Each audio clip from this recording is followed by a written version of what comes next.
ഹരേ കൃഷ്ണ. മഹാഭാരതത്തിലേക്ക് എല്ലാവർക്കും സ്വാഗതം. മഹാഭാരതത്തിൽ ദ്രോണാചാര്യർ മരിച്ചു കഴിഞ്ഞു. ഇനി യുദ്ധം മുന്നോട്ടിങ്ങനെ പോയിക്കൊണ്ടിരിക്കുകയാണ്. അശ്വത്ഥാമ വളരെയധികം ദേഷ്യത്തിലിരിക്കുകയാണ്. അശ്വത്ഥാമ പ്രതിജ്ഞ എടുത്തു നാരായണാസ്ത്രം ഉപയോഗിക്കാമെന്ന്. നാരായണാസ്ത്രം ഉപയോഗിച്ചപ്പോൾ എന്താണ് സംഭവിക്കുന്നത് നമുക്ക് നോക്കാം.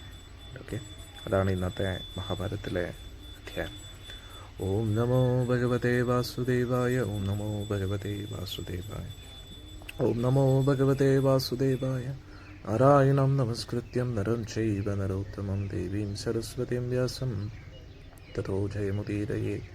ഇഷ്ടപ്രായേഷു അഭദ്രേഷു നിത്യം ഭാഗവത സേവയാ ഭഗവതി ഉത്തമശ്ലോകേ ഭക്തിർഭവതി നൈഷ്ഠികി. കൃഷ്ണായ വാസുദേവായ ദേവകീനന്ദനായ ച നന്ദഗോപകുമാരായ ഗോവിന്ദായ നമോ നമഃ. ഓം അജ്ഞാനതിമിരന്തസ്യ ജ്ഞാനാഞ്ജനശലാഖായ ചക്ഷുരുന്മിലിതം യേന തസ്മൈ ശ്രീഗുരുവേ നമഃ.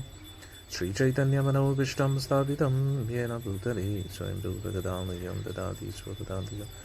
വന്ദേഹം ശ്രീഗുരോം ശ്രീയുതാപദകമലം ശ്രീഗുരും വൈഷ്ണവംശ്ച ശ്രീരൂപം സാഗ്രജാതം സഗണരഘുനാഥാന്വിതം തം സജീവം സാദ്വൈതം സാവധൂതം പരിജനാസഹിതം കൃഷ്ണചൈതന്യദേവം ശ്രീരാധാകൃഷ്ണപാദാൻ സഗണലളിതാ ശ്രീവിശാഖാന്വിതം. നമോ വിഷ്ണുപാദായ കൃഷ്ണപൃഷ്ഠായ ഭൂതലേ ശ്രീമതേ ജയപതാകസ്വാമിനിധി നാമേ. നമാചാര്യപാദായ നിതായ കൃപപ്രദായിനി ഗൗരകഥാദാമധായ നഗരഗ്രാമതാരിണി. നമോ വിഷ്ണുപാദായ കൃഷ്ണപൃഷ്ഠായ ഭൂതലേ ശ്രീമതേ ഭക്തിവേദാന്തസ്വാമിനിധി നാമേ. നമസ്തേ സാരസ്വതേ ദേവി ഗൗരവാണി പ്രചാരിണി നിർവിശേഷ ശൂന്യവാദി പാശ്ചാത്യദേശതാരിണി. നമോ വിഷ്ണുപാദായ കൃഷ്ണപൃഷ്ഠായ ഭൂതലേ ശ്രീമതേ ഭക്തിസിദ്ധാന്ത സരസ്വതീതി നാമിനെ. ശ്രീഭാഷവാനവി ദേവദേതായ കൃപാബ്ദേ കൃഷ്ണസംബന്ധ വിജ്ഞാനദായിനി പ്രഭവേ നമഃ. മാധുര്യോജ്വല പ്രേമാന്തിയ ശ്രീരൂപാനിക ഭക്തിദ ശ്രീ ഗൗരകരുണാശക്തി വിധായ നമോസ്തുതേ. നമസ്തേ ഗൗരവാണി ശ്രീമൂർത്തേ ദീനതാരിണി രൂപാനിക സിദ്ധാന്തദ്വന്ദ്വഹാരിണി. നമോ ഗൗരകിശോരായ സാക്ഷാത് വൈരാഗ്യമൂർത്തയെ വിപ്രലംബരസാംബൂതേ പാദാംബുജായിതേ നമഃ. നമോ ഭക്തിവിനോദായ സച്ചിദാനന്ദനാമിനി ഗൗരശക്തിസ്വരൂപായ രൂപാനികവരായതേ. ഗൗരാവിർഭാവഭൂമിസ്തം നിർദ്ദിഷ്ട സജ്ജനപ്രിയ വൈഷ്ണവ സർവോമ ശ്രീ ജഗന്നാഥായ നമഃ. നമോ മഹാവദന്യായ കൃഷ്ണപ്രേമപ്രദായതേ കൃഷ്ണായ കൃഷ്ണചൈതന്യനാമിനി ഗൗരകൃഷ്ണ. പഞ്ചതത്വാത്മകം കൃഷ്ണം ഭക്തരൂപസ്വരൂപകം ഭക്താവതാരം ഭക്താഖ്യം നമാമി ഭക്തശക്തികം. വാഞ്ചാകൽപതരുഭ്യശ്ച കൃപാസിന്ധുഭ്യേവ ച പതിതാനാം പാവനേഭ്യോ വൈഷ്ണവേഭ്യോ നമഃ. ഹേ കൃഷ്ണ കരുണാ സിന്ധോ ദീനബന്ധോ ജഗത്പതേ ഗോപേശ ഗോപികാകാന്ത രാധാകാന്ത നമസ്തേ. ജയതാം സുരതോ പങ്കോർമമ മന്ദമതേർഗതി മത്സർവസ്വപാദാംബുജോ രാധാമദനമോഹനോ. ദിവ്യദ്വൃന്ദാരണ്യകൽപദ്രുമദ ശ്രീമദ്രത്നാകാര സിംഹാസനസ്ഥോ. ശ്രീമദ് രാധാ ശ്രീലഗോവിന്ദദേവോ പൃഷ്ഠാരപേ സേവ്യമാനം സ്മരാമി. ശ്രീമന്ദാസരസാരംഭി വംശീ വരത്തടസ്ഥിതാകർഷൻ വേണുസ്വനേർഗോപിർഗോപിനാഥശ്രീസ്തുന. തപ്തകാഞ്ചന ഗൗരാംഗീ രാധേ വൃന്ദാവനേശ്വരി വൃഷഭാനുസുതേ ദേവി പ്രണമാമി ഹരിപ്രിയ. ജയ ശ്രീകൃഷ്ണ ചൈതന്യ പ്രഭു നിത്യാനന്ദ ശ്രീ അദ്വൈത ഗദാധര ശ്രീവാസതി ഗൗരഭക്ത. ഹരേ കൃഷ്ണ കൃഷ്ണ കൃഷ്ണ ഹരേ ഹരേ. ഹരേ രാം രാം രാം ഹരേ. ഹരേ കൃഷ്ണ കൃഷ്ണ കൃഷ്ണ ഹരേ ഹരേ. ഹരേ രാം രാം ഹരേ. മുഖം കരോതി വാചാലം ഭംഗം ഗംഗായതി കൃപാദമഹമ്മദേ ശ്രീഗുരും ദിനകരണം പരമാനന്ദമാനം ശ്രീ ചൈതന്യേശ്വരം തത്സത്. നമുക്ക് ചർച്ച തുടരാം. കഴിഞ്ഞ മഹാഭാരത ചർച്ചയിൽ ദ്രോണാചാര്യരുടെ മരണത്തിന് ശേഷം കൗരവപട എല്ലാവരും ഓടിക്കൊണ്ടിരിക്കുകയാണ്. ആ സമയത്തായിരുന്നു അശ്വത്ഥാമാവ് ചോദിക്കുന്നത്, എല്ലാവരും എന്താ ഓടുന്നത്, എല്ലാവരും നിൽക്കുമോ എന്ന് പറഞ്ഞ് ചോദിച്ചപ്പോഴാണ് നമ്മുടെ പാണ്ഡവരെല്ലാവരും വിജയത്തിലിരിക്കുകയാണ്. പക്ഷേ ഇവർ ഓടുന്ന കണ്ടിട്ട് അശ്വത്ഥാമ ചോദിച്ചപ്പോൾ ദുര്യോധൻ പറഞ്ഞു കൊടുത്തു, ഇങ്ങനെ ഒരു സംഭവം നടന്നു. അപ്പോൾ അശ്വത്ഥാമ പ്രതിജ്ഞ എടുക്കുകയാണ്, നിങ്ങളാരും ഭയപ്പെടേണ്ട, ഇതിന് പ്രതികാരം ഞാൻ ചെയ്തിരിക്കും എന്നൊക്കെ അശ്വത്ഥാമ പറയുകയാണ്. കൗരവർ ഓടുന്ന സമയത്ത് പാണ്ഡവരെല്ലാവരും ഒത്തൊരുമിച്ച് അടുത്ത നീക്കം എന്തായിരിക്കണമെന്ന് ചർച്ച ചെയ്യുകയാണ്. അർജുനന് ദൃഷ്ടദ്യുമ്നോട് ഒരുപാട് ദേഷ്യമുണ്ടായിരുന്നു. അർജുൻ യുധിഷ്ഠിരനോട് ദേഷ്യത്താൽ പറയുകയാണ്, ഈ ദ്രുപദപുത്രൻ വളരെ നീച ഒരു പ്രവൃത്തിയാണ് ചെയ്തിരിക്കുന്നത്. അങ്ങും ആ പാപത്തിന് ഭാഗമായിരിക്കുകയാണ്. എൻ്റെ ഗുരു അങ്ങേ വിശ്വസിച്ചു, പക്ഷെ അങ്ങ് കള്ളം പറഞ്ഞുകൊണ്ട് എൻ്റെ ഗുരുവിനെ പറ്റിച്ചു എന്നെന്നും വളരെ അപമാനകരമായിട്ടുള്ളൊരു പ്രവൃത്തിയാണ് അങ്ങ് ചെയ്തിരിക്കുന്നത്. ശ്രീരാമസ്വാമി വാലി എങ്ങനെ കൊന്നോ അതേപോലൊരു അപമാനകരമായിട്ടുള്ള കാര്യമാണ് എന്ന് അർജുൻ പറയാം. ഞാനും ഇതെല്ലാം കണ്ടു നിന്നുകൊണ്ട് എനിക്കും പാപം ലഭിക്കുകയാണ്. സാമ്രാജ്യത്തിന് വേണ്ടി നമ്മൾ നമ്മുടെ സ്വന്തം ഗുരുവിനെ ചതിയിലൂടെ കൊന്നിരിക്കുകയാണ്. ഇതിനെക്കാട്ടി നല്ലത് മരിച്ചു വീഴുന്നത് തന്നെയായിരുന്നു ഈ ഒരു പാവം കിട്ടുന്നതിനെക്കാട്ടി. അർജുൻ കുറേ നേരം വിഷമിച്ചിരുന്നു. പക്ഷെ ആരും ഒന്നും മറുപടി പറഞ്ഞില്ല. ഭഗവാൻ കൃഷ്ണൻ സഹതാപത്തോടു കൂടി അർജുനെ നോക്കുകയാണ്. അർജുന് ദ്രോണാചാര്യരോടുള്ള സ്നേഹം എല്ലാവർക്കും അറിയാമായിരുന്നു. ദുഃഖത്തിൽ ആണ്ടുപോയ അർജുൻ മുട്ടുകുത്തി അങ്ങ് വീഴുകയാണ്. എന്നിട്ട് കരഞ്ഞുകൊണ്ടേയിരിക്കുകയാണ് മുഖം മറച്ച്. ഇത്രയും ദുഃഖത്തിലായിട്ട് കണ്ടിട്ട് ഭീമസേനൻ ഒരുപാട് വഴക്ക് പറയും. എന്നിട്ട് പറയുകയാണ്, നീ ഇപ്പം വലിയ മാനുഷിക ധർമ്മങ്ങളും മൂല്യങ്ങളും ഒക്കെ പറയുന്നു. കാട്ടിൽ താമസിക്കുന്ന ഒരു ഋഷിയെ പോലെ ഇവൻ എന്തിനാണ് യുദ്ധത്തിൽ കയറിയത്? ക്ഷത്രിയ ധർമ്മം നിറവേറ്റാൻ വേണ്ടിയല്ല നീ വന്നിരിക്കുന്നത്. നമ്മൾ ദുര്യോധനെയും അവരുടെ കൂട്ടരെയും കൊല്ലാൻ വേണ്ടി തന്നെയാണ് വന്നിരിക്കുന്നത്. ദ്രൗപദിയെ അപമാനിച്ചത് നീ എന്തെല്ലാം മറന്നുപോയോ? ഇതേ ആചാര്യൻ്റെ മുമ്പിൽ വെച്ചല്ലേ അതെല്ലാം നടന്നത്. നമ്മൾ ഇത്രയും കാലം വനവാസം അനുഭവിച്ചതൊക്കെ നീ മറന്നോ? അപ്പോഴും ദ്രോണാചാര്യർ നോക്കി നിൽക്കുകയായിരുന്നു. എത്രയോ വർഷങ്ങളായിട്ട് നമ്മൾ ഈ പ്രതികാരം തീർക്കാനായിട്ട് കാത്തിരിക്കുകയായിരുന്നു. അതുകൊണ്ട് ഇപ്പോൾ നമുക്ക് അർഹതപ്പെട്ടത് നമ്മൾ തിരിച്ചു പിടിക്കാൻ ശ്രമിക്കുമ്പോൾ നീ ഇങ്ങനെ ധർമ്മത്തെക്കുറിച്ച് പറഞ്ഞ് ദുഃഖിക്കരുത്. ദ്രോണരെ കൊന്നതിൽ അധർമ്മമാണ് ഉള്ളത് എങ്കിൽ നീ എന്തുകൊണ്ടാണ് പ്രതിജ്ഞ ചെയ്തത് കൗരവരെ മുഴുവൻ ഞാൻ കൊല്ലുമെന്ന്? അതിൽ ദ്രോണർ ഉൾപ്പെടുന്നില്ലേ? ഭീമൻ്റെ സ്വരം ദേഷ്യമായിട്ട് മാറിക്കൊണ്ടിരിക്കുകയാണ്. അർജുൻ നിശബ്ദനായിട്ട് നോക്കി നിൽക്കുകയാണ്. അർജുൻ ഒരിക്കലും ജ്യേഷ്ഠൻ്റെ വാക്കുകളെ ധിക്കരിക്കാറില്ല. ഭീമൻ പറയുന്ന ഓരോ വാക്കുകളും കേട്ടുകൊണ്ടിരിക്കുക. എന്നിട്ട് പറഞ്ഞു, ഭീമൻ പറയുക, അനുജ, നീ നമ്മളെ വേദനിപ്പിച്ചുകൊണ്ടിരിക്കുകയാണ് നിൻ്റെ ഈ വാക്കുകൾ കൊണ്ട്. ഇത് വിജയത്തിൻ്റെ നിമിഷമാണ്. അതിന് പകരം നീ ഇങ്ങനെ ക്രൂര വാക്കുകൾ കൊണ്ട് നമ്മളെ ആരും വേദനിപ്പിക്കരുത്. ഇത് വലിയൊരു ഭാഗ്യമാണ്. നമ്മുടെ ശത്രുക്കൾ ഇപ്പോൾ കീഴടങ്ങാറിൻ്റെ അവസ്ഥയിലേക്ക് മാറിക്കൊണ്ടിരിക്കുകയാണ്. എനിക്ക് സ്വയം തോന്നുന്നു ദ്രോണരുടെ മരണം ഏറ്റവും അനുയോജ്യമായിരുന്നു. നമുക്കിനി ഒട്ടും സമയം പാഴാക്കാതെ കൗരവരെ അടിച്ചമർത്തേണ്ടതായിട്ടുണ്ട്. ഇനി അശ്വത്ഥാമ പ്രതികാരം തീർക്കാനായിട്ട് ശക്തമായിട്ട് വരും. അതുകൊണ്ട് നമ്മളെല്ലാവരും ഒറ്റക്കെട്ടായിട്ട് നിൽക്കേണ്ടതാണ്. അർജുനൻ ദേഷ്യത്താൽ പല്ല് കടിച്ചു പിടിക്കുകയായിരുന്നു. പക്ഷെ ഒന്നും പറഞ്ഞില്ല. ദൃഷ്ടദ്യുമ്നും അടുത്തുണ്ട്. ദൃഷ്ടദ്യുമ്ന് ഒരു കുറ്റബോധം തോന്നില്ല. അർജുൻ കണ്ണ് ചുവന്ന് നോക്കിക്കൊണ്ടിരിക്കുകയായിരുന്നു ദൃഷ്ടദ്യുമ്നന്. എന്നിട്ട് ദൃഷ്ടദ്യുമ്നൻ അർജുനോട് പറയാം, ഭീഭത്സു, എനിക്കൊരിക്കലും തോന്നില്ല ഞാൻ എന്തെങ്കിലും പാപം ചെയ്തു എന്ന്. ദ്രോണാചാര്യ ഒരു ബ്രാഹ്മണനായിട്ടും ബ്രാഹ്മണ്യ കർമ്മങ്ങളെല്ലാം ലംഘിച്ചു. അദ്ദേഹം ബ്രഹ്മാസ്ത്രത്തെ സാധാരണ യോദ്ധാക്കൾക്കെതിരെ ഉപയോഗിക്കുകയായിരുന്നു. ഇതിലൂടെ വലിയൊരു അധർമ്മമായിരുന്നു അദ്ദേഹം ചെയ്തുകൊണ്ടിരിക്കുന്നത്. അതുകൊണ്ട് തന്നെയാണ് ചതിവിലൂടെ തന്നെ അദ്ദേഹത്തെ കൊല്ലേണ്ടി വന്നത്. വേറൊരു വഴിയില്ലായിരുന്നു. എന്നെ ഒരിക്കലും അദ്ദേഹത്തെ കൊന്നതിൽ കുറ്റപ്പെടുത്തരുത്. ഞാൻ അഗ്നിയിൽ നിന്ന് ജനിച്ചത് തന്നെ ഇദ്ദേഹത്തെ കൊല്ലാൻ വേണ്ടി തന്നെയല്ലേ. ഏതെങ്കിലും രീതിയിൽ അദ്ദേഹത്തെ എനിക്ക് കൊന്നേ പറ്റുമായിരുന്നു. അല്ലെങ്കിൽ അദ്ദേഹം നമ്മളെല്ലാവരെയും നശിപ്പിച്ചേനെ. ഭീമൻ ഇതിനെ അംഗീകരിച്ചു. ദൃഷ്ടദ്യുമ്നൻ പറഞ്ഞു, ദ്രോണരെ കൊന്നതിലൂടെ എനിക്ക് എൻ്റെ അച്ഛനോടും പിതൃക്കളോടുമുള്ള എല്ലാ കടപ്പാടും നിറവേറ്റിയിരിക്കുകയാണ്. അദ്ദേഹത്തെ വെറുതെ വിട്ടിരുന്നെങ്കിൽ അത് വലിയ പാപമായേനെ. നീയും നിൻ്റെ പിതാമഹനായ ഭീഷ്മരെ വീഴ്ത്തിയില്ലായിരുന്നോ? അത് ഒരു നീചപ്രവൃത്തിയല്ലായിരുന്നോ? ദ്രോണാചാര്യൻ എന്ന് പറഞ്ഞാൽ വലിയ പാപിയായിരുന്നു, പാപികളെ സഹായിച്ചുകൊണ്ടിരിക്കുകയാണ്. അത് നീ ഒരിക്കലും എന്നെ കുറ്റപ്പെടുത്തരുത്. പക്ഷെ എന്നാലും നീ ഇത് ചെയ്തുകൊണ്ട് എനിക്ക് വിഷമമുണ്ടായി. പക്ഷെ എന്നാലും ഞാൻ നിന്നെ ക്ഷമിച്ചിരിക്കുന്നു, കാരണം നീ ദ്രൗപദിയുടെ ഭർത്താവായതുകൊണ്ട്. നീ ശാന്തനായിട്ടിരിക്കും. ഈ ദുഷ്ടനും ശരിയായിട്ടുള്ള ധർമ്മം തന്നെയാണ് ചെയ്തിരിക്കുന്നത്. ഞാനും സ്വന്തം ശിഷ്യരെ കൊന്നൊടുക്കിക്കൊണ്ടിരിക്കുന്ന ആ ഗുരുവിനെ നമ്മൾ അകറ്റി. അത്രേ നമ്മൾ ചെയ്തിട്ടുള്ളൂ. അതുകൊണ്ട് ഇനി യുദ്ധത്തിൽ ശ്രദ്ധ കേന്ദ്രീകരിക്കും, നമുക്ക് ജയിക്കണം. അർജുൻ ദൃഷ്ടദ്യുമ്നൻ സ്വന്തം ഗുരുവായ ദ്രോണാചാര്യരെ കുറ്റപ്പെടുത്തുന്നതായിട്ട് കേട്ടപ്പോൾ അർജുന് വലിയ ദേഷ്യമായി. പക്ഷേ യുധിഷ്ഠിരനും ഭഗവാൻ കൃഷ്ണനും ശാന്തനായിട്ടിരിക്കുന്ന കണ്ടിട്ട് അർജുൻ സ്വയത്തെ നിയന്ത്രിച്ചു. തുറച്ചു നോക്കുക മാത്രമേ ചെയ്തോളൂ അർജുൻ ദൃഷ്ടദ്യുമ്നന്. എന്നിട്ട് ആ സമയത്ത് സാത്വികി രഥത്തിൽ നിന്ന് ചാടി എഴുന്നേറ്റു.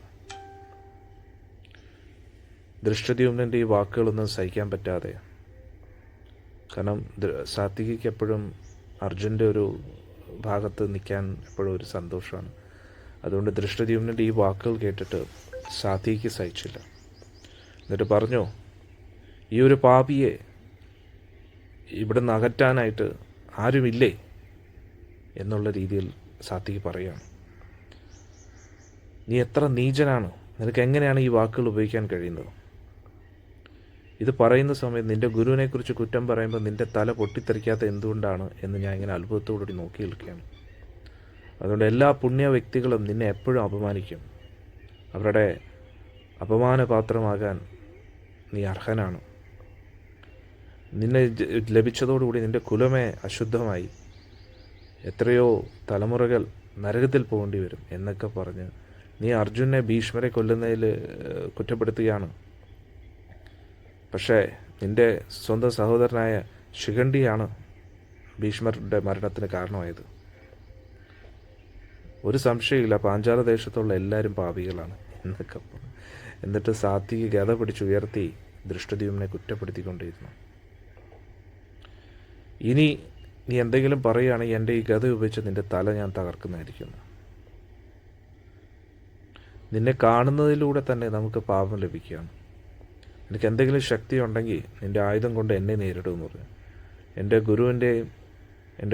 ഗുരുവിൻ്റെയും കുറ്റങ്ങൾ എനിക്കിങ്ങനെ കേട്ട് നിൽക്കാൻ കഴിയില്ല. ഇതൊക്കെ കേട്ടൊരു ദൃഷ്ടദ്യുമ്നൻ ചിരിച്ചു. നിൻ്റെ ഈ വാക്കുകളെല്ലാം ഞാൻ ക്ഷമിച്ചിരിക്കുന്നു ദൃഷ്ടദ്യുമ്നൻ പറഞ്ഞു ചിരിച്ചുകൊണ്ട് വന്നു.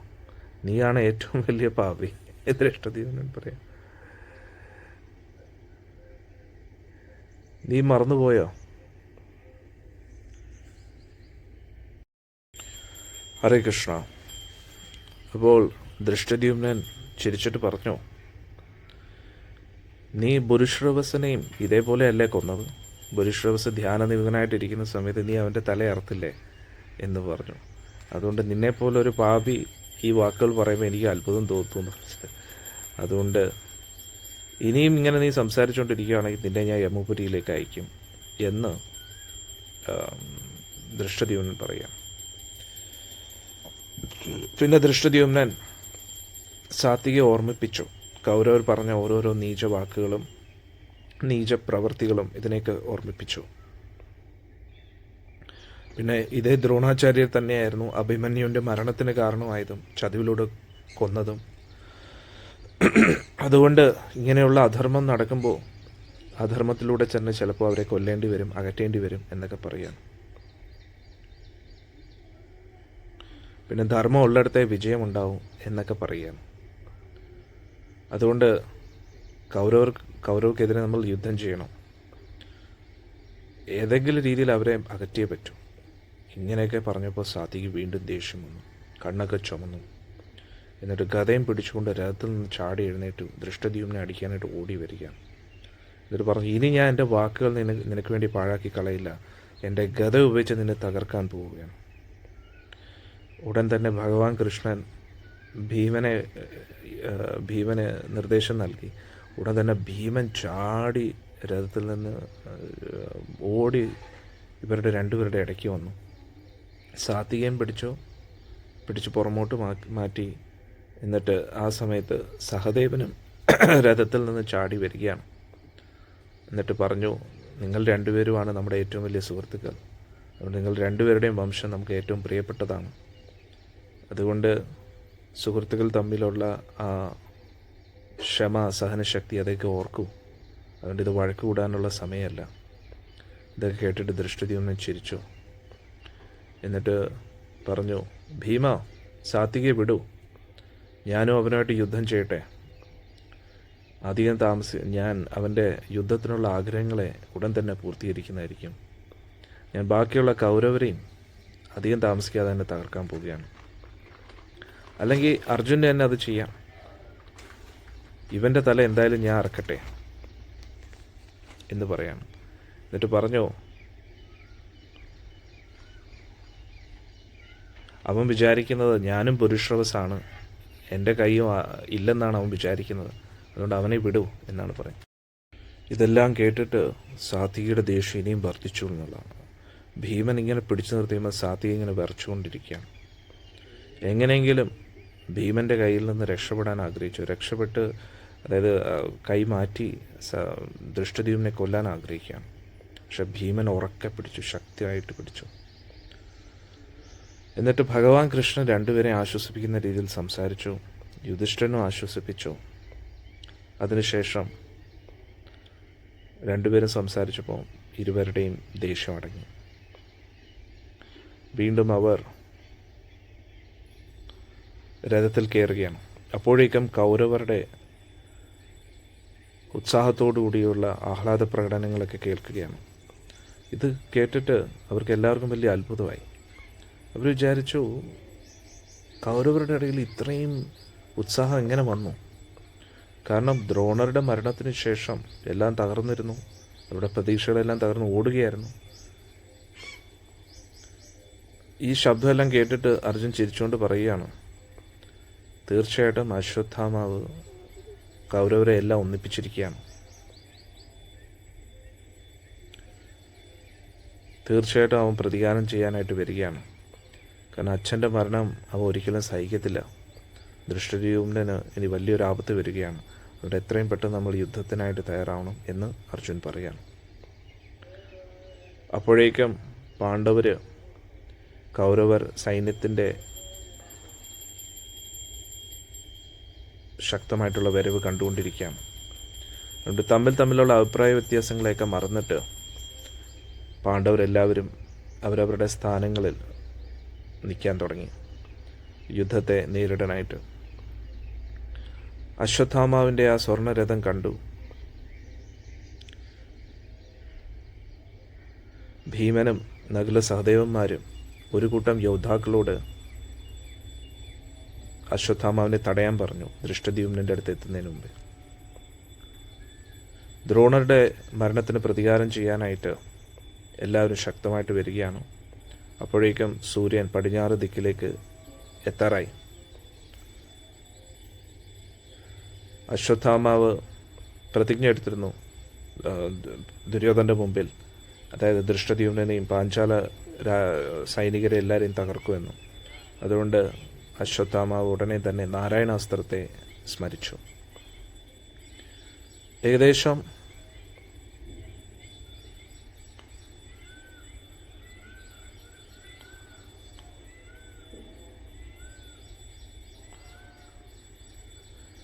ഒരു 1/2 കിലോമീറ്റർ ദൂരെയായിരുന്നു പാണ്ഡവരിൽ നിന്നും. ആ സമയത്ത് അശ്വത്ഥാമാവ് ആ നാരായണ അസ്ത്രത്തെ ആവാഹിച്ചു, വില്ലുമായിട്ട് കോർത്തു. ഉടൻ തന്നെ ആകാശത്തു നിന്ന് വലിയൊരു ഗർജനം കേൾക്കാൻ പറ്റി. 10,000-കണക്കിന് ഭീകര അസ്ത്രങ്ങൾ യുദ്ധക്കളത്തിൽ പ്രത്യക്ഷപ്പെട്ടു. എന്നിട്ട് അത് പാണ്ഡവ സൈന്യത്തിന് എതിരെ തിരിയുകയാണ്. അസംഖ്യം അസ്ത്രങ്ങൾ എല്ലാ യോദ്ധാക്കളുടെ എതിരെയും വീഴുകയാണ്. നല്ല മൂർച്ചയുള്ള ചക്രങ്ങൾ, കോടാലികൾ, വലിയ മൂർച്ചയുള്ള കുന്തങ്ങൾ, ഗദകൾ, ഇതെല്ലാം വായിൽ നിന്ന് പ്രത്യക്ഷപ്പെട്ട് പാണ്ഡവ സൈന്യത്തിന് മേലിൽ വീഴുകയാണ്. കൗരവർക്ക് പോലും അവരുടെ ശത്രുക്കളെ കാണാൻ പറ്റുന്നില്ലായിരുന്നു. അത്രയ്ക്ക് അസ്ത്രങ്ങൾ പാണ്ഡവരുടെ ദേഹത്ത് വീടുകൊണ്ടിരിക്കുകയാണ്. ഇതെല്ലാം കണ്ടിട്ട് പാണ്ഡവ സൈന്യത്തിന് ഒരുപാട് ഉത്കണ്ഠയായി. അവർക്ക് തോന്നി യുദ്ധകളത്തിൽ വലിയ നാശനഷ്ടങ്ങൾ ഉണ്ടാക്കുകയാണ്. എവിടെയൊക്കെ യോദ്ധാക്കളുണ്ടായിരുന്നോ അവിടെയൊക്കെ അസ്ത്രങ്ങൾ വീണുകൊണ്ടേയിരിക്കുകയാണ്. പാണ്ഡവ സൈന്യത്തെ മൊത്തത്തിൽ അസ്ത്രങ്ങളെ കൊണ്ട് മൂടി എന്നുള്ളതാണ്. ഒരുപാട് യോദ്ധാക്കൾ മരിച്ചു വീഴാൻ തുടങ്ങി. പാണ്ഡവരെല്ലാവരും ആ അസ്ത്രത്തെ തടുക്കാൻ ശ്രമിച്ചു. പക്ഷെ എത്രത്തോളം തടുക്കാൻ ശ്രമിച്ചോ അത്രത്തോളം അസ്ത്രം ശക്തമായിക്കൊണ്ടേയിരുന്നു. അന്നേരം എതിർക്കുന്നതിനനുസരിച്ച് നാരായണാസ്ത്രം കൂടുതൽ ശക്തമായിക്കൊണ്ടേയിരിക്കുകയാണ്. അന്നേരം സ്വന്തം സൈന്യത്തിൻ്റെ ഈ ദുർഘടാവസ്ഥ കണ്ടിട്ട് യുധിഷ്ഠിരൻ എല്ലാവരോടും കീഴടങ്ങാൻ പറഞ്ഞു. ആള് വളരെ ദയനീയമായിട്ട് നോക്കി നിൽക്കുകയായിരുന്നു. അദ്ദേഹത്തിൻ്റെ സൈനികരെല്ലാം മരിച്ചു വീഴുന്നതായിട്ട്. അവിടെ കവചങ്ങൾ തകർന്നു, ആയുധങ്ങൾ തകർന്നു. എന്നിട്ട് പറഞ്ഞു, എല്ലാവരും ഓടി രക്ഷപ്പെട്ടോളൂ, തിരിഞ്ഞു നോക്കണ്ട, ഈ ഒരു ആയുധത്തെ തടുക്കാൻ കഴിയില്ല. നമ്മുടെ ആചാര്യനെ കൊന്നതിൻ്റെ പാപമായിരിക്കും. നമ്മളെല്ലാവരും ഹോമാഗ്നിയിൽ ചാടാൻ പോവുകയാണ്, എല്ലാവരും ഓടി രക്ഷപ്പെട്ടോളും. അപ്പോൾ ഭഗവാൻ കൃഷ്ണ യുധിഷ്ഠിരനോട് പറഞ്ഞു, ശാന്തനായിട്ടിരിക്കുമോ, എനിക്കറിയാം അതിനെ എങ്ങനെ തടുക്കണമെന്ന്. എന്നിട്ട് അർജുൻ്റെ രഥത്തിൽ എഴുന്നേറ്റ് നിന്നിട്ട് ഭഗവാൻ പറഞ്ഞു, എല്ലാ ക്ഷത്രിയരും ആയുധങ്ങൾ താഴെ വയ്ക്കൂ. എന്നിട്ട് രഥത്തിൽ നിന്ന് താഴെ ഇറങ്ങൂ, ആനകളിൽ നിന്ന് താഴെ ഇറങ്ങൂ. എന്നിട്ട് ദണ്ഡ നമസ്കാരം ചെയ്യൂ ഈ ആയുധത്തിൻ്റെ മുമ്പിൽ. കയ്യിലൊരു ആയുധം പിടിക്കാതെ ദണ്ഡ നമസ്കാരം ചെയ്യാൻ പറ്റും. ആരും യുദ്ധം ചെയ്യാൻ ശ്രമിക്കരുത്. യുദ്ധം ചെയ്യുന്നതിനനുസരിച്ച് ഈ ആയുധത്തിൻ്റെ ശക്തി വർദ്ധിച്ചുകൊണ്ടേയിരിക്കും. ഈ ആയുധത്തിനെ എതിർക്കാൻ നിങ്ങൾ ചിന്തിക്കുമ്പോൾ തന്നെ നിങ്ങളുടെ മരണം ഉണ്ടാകുന്നു. അന്നേരം ഭഗവാൻ പറഞ്ഞത് പ്രകാരം എല്ലാ യോദ്ധാക്കളും അവരവരുടെ ആയുധങ്ങൾ താഴെ വെച്ച് കീഴടങ്ങി. അപ്പോൾ നാരായണ അസ്ത്രത്തിൽ നിന്ന് വരുന്ന ആയുധങ്ങളൊക്കെ ആ കീഴടങ്ങിയവരുടെ തലയ്ക്ക് മേലിലൂടെ അവരെ ഒരു ഉപദ്രവവും ചെയ്യാതെ അത് അപ്രത്യക്ഷമായി. ഭീമസേന നോക്കിയപ്പോൾ എല്ലാ യോദ്ധാക്കളും ആയുധം താഴെ വെച്ച് കീഴടങ്ങുന്നതായിട്ട് കണ്ടു. ഉടനെ ഭീമസേനൻ ഭഗവാൻ പറഞ്ഞത് കേട്ടില്ലായിരുന്നു. ഭീമസേനൻ പറഞ്ഞു, ആരും ആയുധങ്ങൾ വെച്ച് കീഴടങ്ങരുത്. അശ്വത്ഥാമ എറിഞ്ഞ ഈ അസ്ത്രത്തെ ഭയപ്പെടേണ്ട ആവശ്യമില്ല, ഞാൻ സ്വയം ഈ ആയുധത്തെ തകർക്കാൻ പോവുകയാണെന്ന് പറഞ്ഞു. എന്നിട്ട് ദ്രോണപുത്രനായ അശ്വത്ഥാമാവിനെ അസംഖ്യ അസ്ത്രങ്ങൾ കൊണ്ട് മുറിവേൽപ്പിച്ചുകൊണ്ടിരിക്കും. എന്നിട്ട് പറഞ്ഞു, ഞാൻ അശ്വത്ഥാമാവിനെയും കൊല്ലും, അശ്വത്ഥാമാവിനെ അവൻ്റെ അച്ഛൻ പോയ അതേ വഴിയിലേക്ക് പറഞ്ഞയക്കാൻ പോവുകയാണ്. എന്നിട്ട് അർജുനോട് ഭീമസേൻ പറയാണ്, അർജുന, നീ എങ്ങനെ നിന്റെ ഗാണ്ഡീവം താഴെ വെച്ചു? നിന്റെ ആ യശസ്സൊക്കെ നീ മറന്നുപോയോ? നീ എഴുന്നേറ്റ് നിന്ന് യുദ്ധം ചെയ്യൂ. ഞാൻ എൻ്റെ സ്വന്തം നെഞ്ചിലിൽ ഇതിൻ്റെ ശക്തിയെ ഇതിനെ സ്വീകരിക്കാൻ പോവുകയാണ്. എല്ലാവരും എൻ്റെ ശക്തിയെ കണ്ടോളും. അർജുൻ ഉടനെ ഭീമസേനോട് പറഞ്ഞു, ഭീമസേന, ഞാൻ ചെയ്ത പ്രതിജ്ഞയാണ്. എൻ്റെ ആയുധം ഒരിക്കലും ഗാണ്ഡീവം ബ്രാഹ്മണർക്കെതിരെയോ പശുക്കൾക്കെതിരെയോ നാരായണൻ്റെ അസ്ത്രം പിടിച്ചിരിക്കുന്ന ആരുടെ മുമ്പിലും എൻ്റെ ആ ഗാണ്ഡീവം പൊക്കത്തില്ല.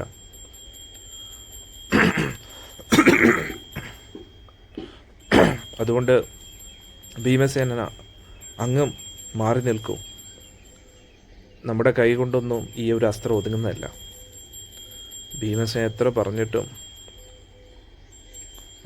അർജുൻ എത്ര പറഞ്ഞിട്ടും ഭീമസേനൻ കേട്ടില്ല. എന്നിട്ട് കൗരവ സൈന്യത്തിൻ്റെ ആ പക്ഷത്തോട്ട് ആ നാരായണാസ്ത്രം വരുന്ന ആ ദിശയിലേക്ക് ഓടിക്കൊണ്ടിരിക്കുകയാണ്. എന്നിട്ട് അസംഖ്യം അസ്ത്രങ്ങൾ ചീറിപ്പാഞ്ഞുകൊണ്ടിരിക്കുകയാണ്. എന്നിട്ട് ഭീമസേനൻ അശ്വത്ഥാമാവിനെതിരെ അസ്ത്രങ്ങൾ അയച്ചുകൊണ്ടിരിക്കുകയാണ്. അശ്വത്ഥാമാവ് ചിരിച്ചുകൊണ്ട് ഭീമൻ്റെ എല്ലാ ആക്രമണത്തെയും തടയുകയാണ്. എല്ലാ അസ്ത്രങ്ങളെയും തടഞ്ഞുകൊണ്ടിരിക്കുകയാണ്. എല്ലാ പാണ്ഡവ യോദ്ധാക്കളും കീഴടങ്ങി കഴിഞ്ഞപ്പോൾ നാരായണാസ്ത്രം ഭീമനെതിരെ തിരികുകയാണ്. ഭീമൻ മാത്രമേ നാരായണാസ്ത്രത്തെ എതിർക്കുന്നുള്ളൂ. ഉടൻ തന്നെ ഭീമന് ചുറ്റും അസംഖ്യ അസ്ത്രങ്ങൾ വരാൻ തുടങ്ങി. ആർക്കും ഭീമസേനെ കാണാൻ കഴിയുന്നില്ലായിരുന്നു. ഭീമൻ്റെ ഈ അവസ്ഥ കണ്ടിട്ട് അർജുൻ വരുണാസ്ത്രത്തെ ആവാഹിച്ചു. ആ വരുണാസ്ത്രം കൊണ്ട് ഭീമൻ ഒരു കവചം നാരായണ കവചത്തിൽ നിന്ന് നൽകി. പക്ഷേ അർജുൻ അറിയായിരുന്നു ഈ വരുണാസ്ത്രം അധികം തടയാൻ കഴിയില്ല നാരായണ കവചത്തെ. ഉടൻ തന്നെ ഭഗവാൻ കൃഷ്ണൻ രഥത്തിൽ നിന്ന് ചാടി എന്നിട്ട് ഭീമൻ്റെ അടുത്തേക്ക് ഓടി. എന്നിട്ട് അർജുനോട് പറഞ്ഞു, നീയും കൂട്ടത്തിൽ വരാൻ. അങ്ങനെ ഒട്ടും ഭയപ്പെടാതെ രണ്ടുപേരും ആയുധങ്ങളെ കൊണ്ട് മൂടിക്കിടക്കുന്ന ഭീമൻ്റെ അടുത്തേക്ക് ഓടുകയാണ്. എന്നിട്ട് രണ്ടുപേരും കൂടെ ചേർന്ന് ഭീമനെ പിടിക്കുകയാണ്, കഴുത്തിന് പിടിച്ചിട്ട്. എന്നിട്ട് രഥത്തിൽ നിന്നും തള്ളി പുറത്ത് കൊണ്ടുവന്ന് ഇത് കണ്ടിട്ട് ഭീമന് വലിയ ദേഷ്യമായി. എന്നിട്ട് അർജുനാണെങ്കിൽ ഭീമൻ്റെ കയ്യിൽ നിന്ന് എല്ലാ ആയുധങ്ങളും താഴെ വെപ്പിക്കുകയാണ്. എന്നിട്ട് ഭഗവാൻ കൃഷ്ണൻ പറഞ്ഞു, പാണ്ഡുപുത്ര ഭീമ, നീ എന്തുവാണ് ചെയ്യുന്നത്? ഈ ഒരു അസ്ത്രത്തെ തടയാൻ കഴിയുമായിരുന്നുവെങ്കിൽ നമ്മളെല്ലാവരും യുദ്ധം ചെയ്തില്ലായിരുന്നു. അതുകൊണ്ട് മണ്ടത്തരം കാണിക്കാതെ എന്ന്. ഒട്ടും മനസ്സോടുകൂടി ഭഗവാൻ പറഞ്ഞതുകൊണ്ട് മാത്രം ഭഗവാൻ പറയുന്നതനുസരിച്ച് ഭീമൻ ചെയ്യാൻ തയ്യാറായിട്ട് നിൽക്കുകയാണ്. അങ്ങനെ ആയുധങ്ങളെല്ലാം താഴെ വെച്ച് ഭീമൻ കീഴടങ്ങുകയാണ്. ഉടൻ തന്നെ നാരായണാസ്ത്രം ശാന്തമാകുകയാണ്. നാരായണാസ്ത്രത്തിൻ്റെ എല്ലാ അസ്ത്രങ്ങളും അതിൽ നിന്ന് വരുന്ന എല്ലാ ആയുധങ്ങളും അപ്രത്യക്ഷമാകുകയാണ്. യുദ്ധക്കളം വീണ്ടും ശാന്തമാകുകയാണ്. പാണ്ഡവർ വീണ്ടും എഴുന്നേറ്റ് അവരുടെ ആയുധങ്ങൾ പിടിച്ച് വീണ്ടും യുദ്ധം ചെയ്യാൻ തുടങ്ങുകയാണ്. ഭഗവാന്റെ നിർദ്ദേശപ്രകാരം വലിയൊരു ആപത്തിൽ നിന്നും പാണ്ഡവർ രക്ഷപ്പെട്ടിരിക്കുകയാണ്. അവരെല്ലാവരും അവരവരുടെ രഥങ്ങളിലും കുതിരകളിലും കയറി വീണ്ടും യുദ്ധം ചെയ്യുകയാണ്. ദുര്യോധനൻ ഇത് കണ്ടപ്പോൾ വലിയ കുപിതനായി. എന്നിട്ട് അശ്വത്ഥാമൻ്റെ അടുത്ത് പറഞ്ഞു, അശ്വത്ഥാമ, ആ അസ്ത്രം വീണ്ടും അയക്കൂ, ഞാനും എൻ്റെ സമ്പൂർണ്ണ ശക്തി ഉപയോഗിച്ച് യുദ്ധം ചെയ്യാൻ പറഞ്ഞു. അശ്വത്ഥാമ തലകുലുക്കിയിട്ട് പറഞ്ഞു, നാരായണാസ്ത്രം ഒരിക്കൽ മാത്രമേ ഉപയോഗിക്കാൻ കഴിയൂ. ഇനി വീണ്ടും നമ്മൾ ഉപയോഗിക്കുകയാണെങ്കിൽ ആരാണോ ഇത് ഉപയോഗിക്കുന്ന ആ വ്യക്തിയെ തന്നെ കൊല്ലും. കൃഷ്ണന് മാത്രമേ ഇതിൻ്റെ രഹസ്യം അറിയാമായിരുന്നു. അതിലൂടെ കൃഷ്ണൻ നമ്മളെ തോൽപ്പിച്ചു. ദുര്യോധനൻ ദേഷ്യപ്പെട്ടു.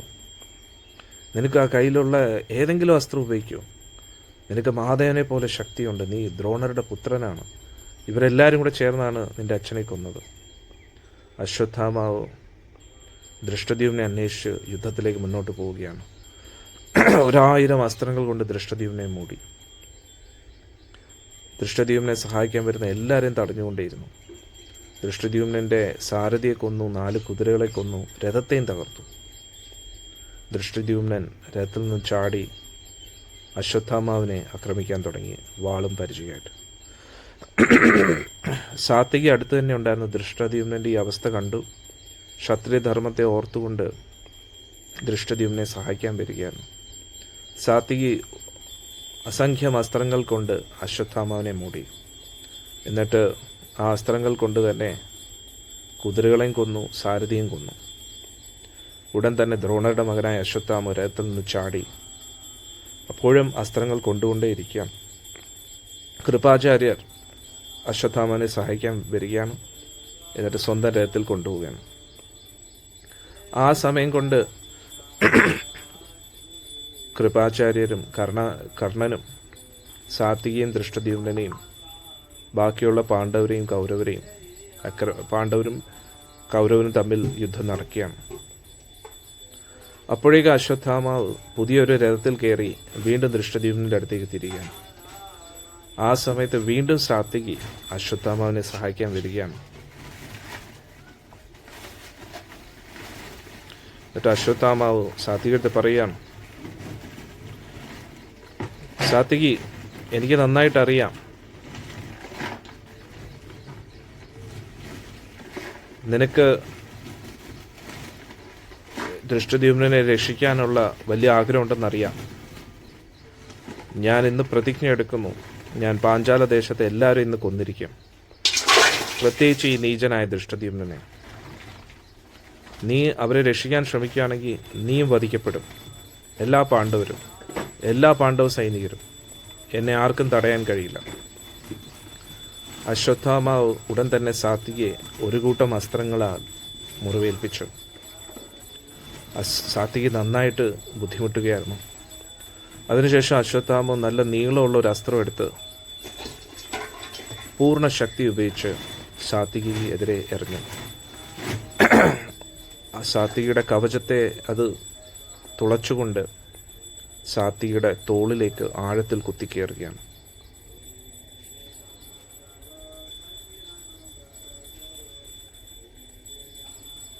ഉടൻ തന്നെ സാത്വികയുടെ സാരഥി സാത്വിക അവിടെ നിന്ന് യുദ്ധകളത്തിൽ നിന്ന് ദൂരെ കൊണ്ടുപോവുകയാണ്. ഉടൻ തന്നെ അശ്വത്ഥാമാവ് ദൃഷ്ടദ്യുമ്നെതിരെ തിരികുകയാണ്. വളരെ ശക്തമായിട്ട് തന്നെ അശ്വത്ഥാമാവ് ദൃഷ്ടദ്യുമ്നെ ആക്രമിക്കാൻ തുടങ്ങി. ഒരുപാട് മന്ത്രങ്ങൾ ഉരുവിട്ടുകൊണ്ട് ആവാഹിച്ചുകൊണ്ട് പൂർണ്ണ ശക്തി ഉപയോഗിച്ചുകൊണ്ട് അസ്ത്രങ്ങൾ അയച്ചുകൊണ്ടിരിക്കുകയാണ്. ദൃഷ്ടദ്യുമ്നൻ്റെ ശരീരത്തിൻ്റെ ഓരോ ഭാഗത്തെയും മുറിവേൽപ്പിച്ചുകൊണ്ടിരിക്കുകയാണ്. അശ്വത്ഥാമാവിൻ്റെ ഈ ആക്രമണം കാരണം ദൃഷ്ടദ്യുമ്നന് അങ്ങോട്ടും ഇങ്ങോട്ടും തിരിയാൻ കഴിയുന്നില്ലായിരുന്നു. ആ രഥത്തിലെ ധ്വജസ്തംഭത്തെ താങ്ങി അശ്വത്ഥാമാവ് ഇങ്ങനെ പിടിച്ച് ദൃഷ്ടദ്യുമ്നൻ അശ്വത്ഥാമാവിൻ്റെ ഈ ശക്തമായിട്ടുള്ള ആക്രമണം കാരണം എങ്ങനെയൊക്കെയോ രഥത്തിൽ ഇങ്ങനെ പിടിച്ചിരിക്കുകയാണ്. ആ സമയത്ത് ദൃഷ്ടദ്യുമ്നനെ സഹായിക്കാനായിട്ട് ഒരു കൂട്ടം പാണ്ഡവരെത്തുകയാണ്. പാണ്ഡവ സൈനികർ, പാണ്ഡവരും അവിടെ എത്തി. ഭീമനും അർജുനും അവരെല്ലാവരും അശ്വത്ഥാമാവിനെ ചുറ്റും വളഞ്ഞു എന്നുള്ളതാണ് ഒരു കൂട്ടം അസ്ത്രങ്ങളാൽ. അശ്വത്ഥാമാവ് അവർ അയച്ച അസ്ത്രങ്ങൾക്കെല്ലാം മറുപടി നൽകുകയായിരുന്നു. അസാമാന്യ വേഗതയും കഴിവും അശ്വത്ഥാമാവ് കാണിച്ചുകൊണ്ടിരിക്കുകയാണ്. എതിരാളികളെ എല്ലാം ശക്തമായിട്ട് മുറിവേൽപ്പിച്ചുകൊണ്ടിരിക്കുകയായിരുന്നു. സ്വന്തം ജീവനെ പോലും ചിന്തിക്കാതെ അശ്വത്ഥാമാവ് വളരെ തീവ്രമായിട്ട് യുദ്ധം ചെയ്തുകൊണ്ടിരിക്കുകയാണ്.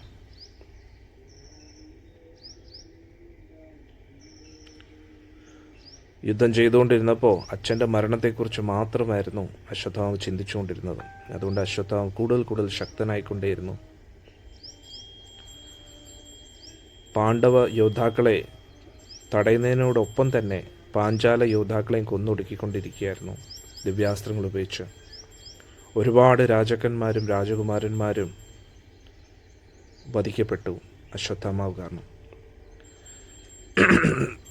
അശ്വത്ഥാമാവിൻ്റെ മുമ്പിൽ പിടിച്ചിരിക്കാൻ പറ്റാതെ പാഞ്ചാല ദേശത്തിലെ യോദ്ധാക്കൾ ഓടിക്കൊണ്ടേയിരിക്കുകയാണ്. പക്ഷെ അവർ ഓടിക്കൊണ്ടിരുന്നപ്പോഴും പുറയിൽ നിന്ന് അസ്ത്രം അയച്ച് അവരെ കൊന്നുകൊണ്ടിരിക്കുകയാണ്.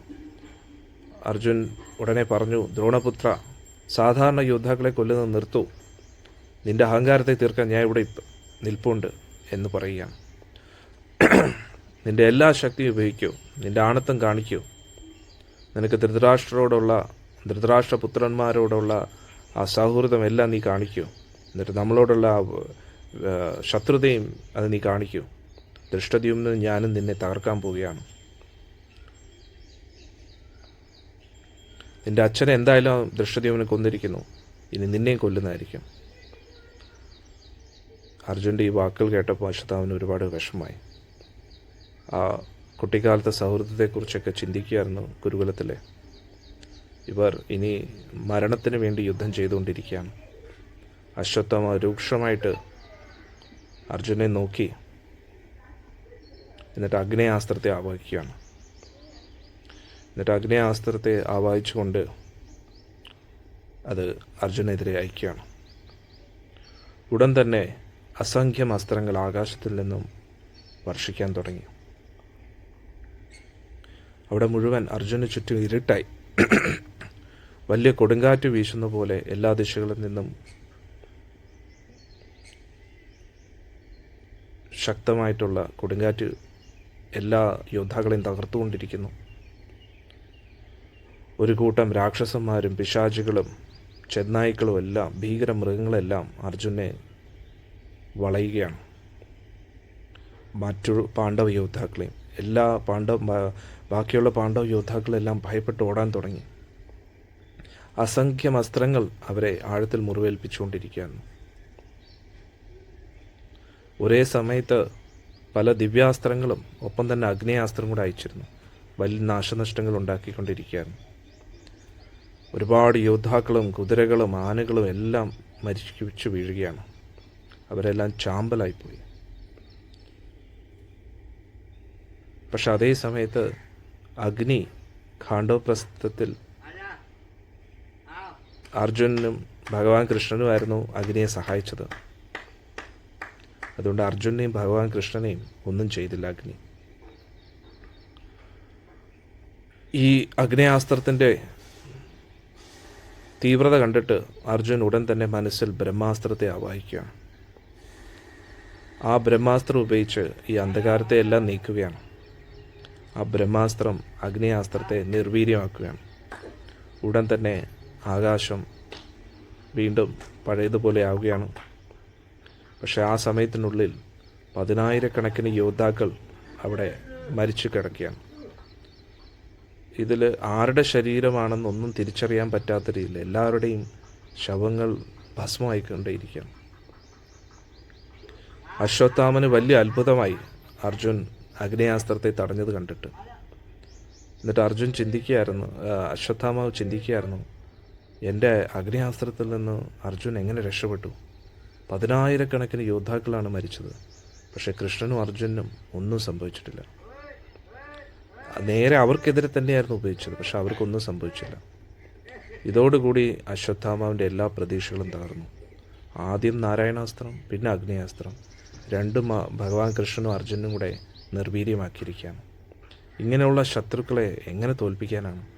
അവർ തീർച്ചയായിട്ടും ഒരിക്കലും പരാജയപ്പെടത്തില്ല എന്ന് അശ്വത്ഥാമന് മനസ്സിലായി. അശ്വത്ഥാമാവ് എല്ലാ പ്രതീക്ഷകളും തകർന്നിട്ട് ആയുധങ്ങളെല്ലാം താഴെ വെച്ച് രഥത്തിൽ നിന്ന് ചാടി യുദ്ധക്കളത്തിൽ നിന്ന് ഓടുകയാണ്. എന്നിട്ട് ഉറക്കെ പറയുകയാണ്, എല്ലാം മായയാണ്. എന്നിട്ട് ഒരു കാട്ടിൻ്റെ ഉള്ളിലേക്ക് പോവുകയാണ്. കാരണം അച്ഛൻ്റെ ആ ഒരു മരണം ഒരുപാട് ദുഃഖത്തിലാക്കി അശ്വത്ഥാമാവിന്.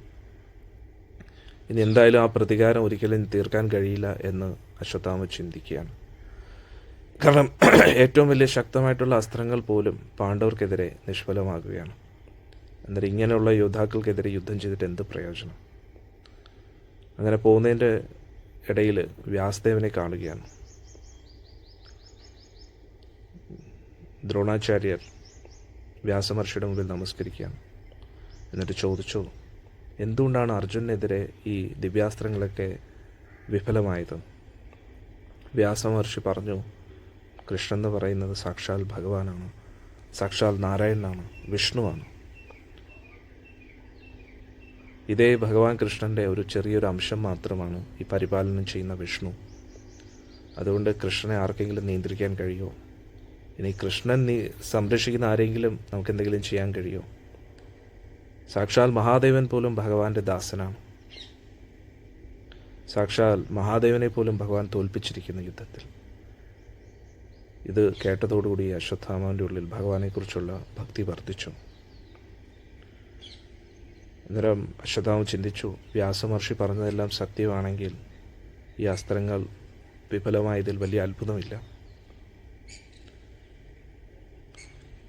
അതുകൊണ്ട് സാക്ഷാൽ അർജുനും ഭഗവാൻ കൃഷ്ണനും ഒരേ രഥത്തിൽ ഇരിക്കുമ്പോൾ അവർക്കെതിരെ ഒന്നും ചെയ്യാൻ കഴിയില്ല.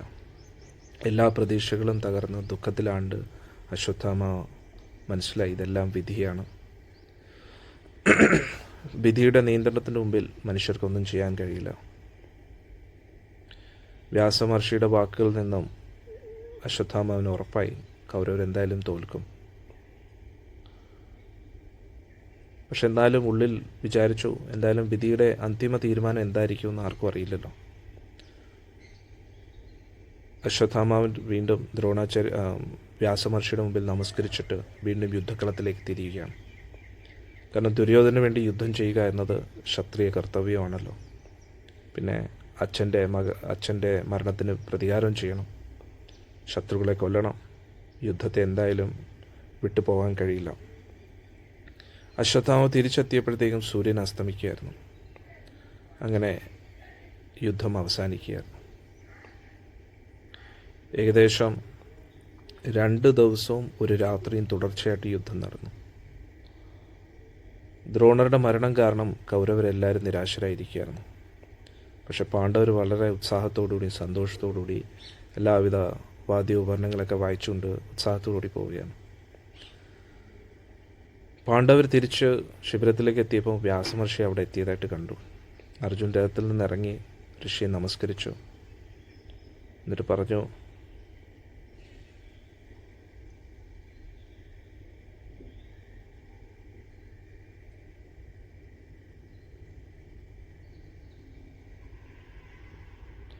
അർജുൻ പറഞ്ഞു, വ്യാസമഹർഷി, ഇന്ന് ഞാൻ യുദ്ധക്കളത്തിൽ വലിയൊരു അത്ഭുതം കണ്ടു.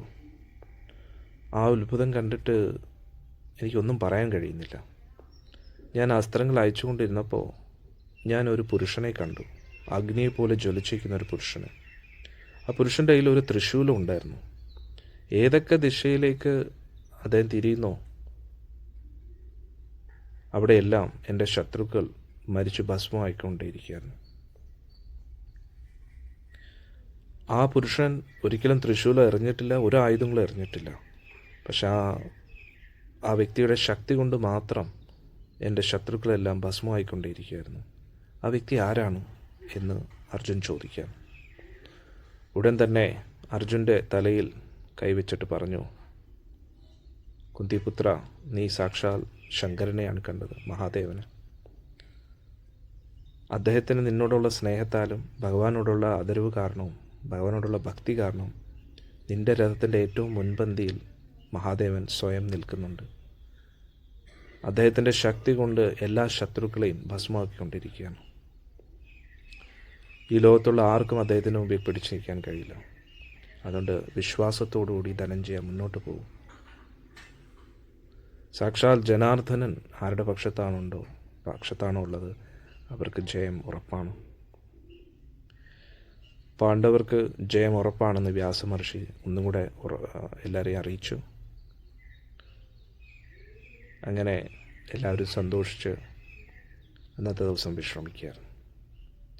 അങ്ങനെ ഇന്നത്തെ ഈ അധ്യായം കഴിയുകയാണ് അല്ലേ. ഒരുപാട് കാര്യങ്ങൾ നമുക്കിന്ന് പഠിക്കാൻ പറ്റി. നാരായണാസ്ത്രത്തിൽ നിന്ന് ഭഗവാൻ രക്ഷിച്ചതും, പിന്നെ പാണ്ഡവരുടെ മുമ്പിൽ സാക്ഷാൽ മഹാദേവനും പാണ്ഡവർക്ക് വേണ്ടി യുദ്ധം ചെയ്തുകൊണ്ടിരിക്കുകയാണ്. ഒരായുധം എടുക്കാതെ തന്നെ എല്ലാവരെയും കൊന്നുകൊണ്ടിരിക്കുകയാണ് മഹാദേവൻ. ഹരേ കൃഷ്ണ.